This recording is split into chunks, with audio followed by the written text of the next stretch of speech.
XFM Express Balita. Express Balita.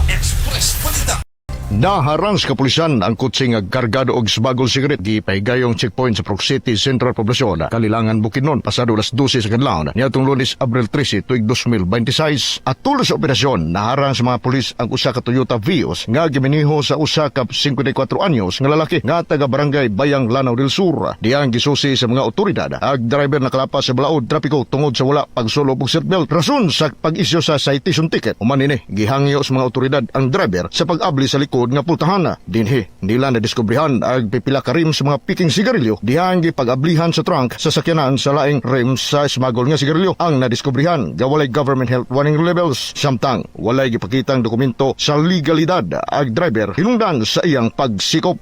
Ang operasyon ni resulta sa pagsakmit sa 102 ka rim sa sigarilyo nga adunay market value nga 81,600. Ang mga nakupiskang ebidensya itugyan ngadto sa municipal health unit sa Kalilangan, samtang ang dinakpan gitanggong na sa lock-up cell sa Kalilangan Municipal Police Station. Na problema baka sa bukol-bukol sa imong panglawas, Isanton Plus Gold mo na yan. Alang sa nagkahiusang Pilipino para sa Pilipinas, ako si Katropang Prince Obra, XFM News.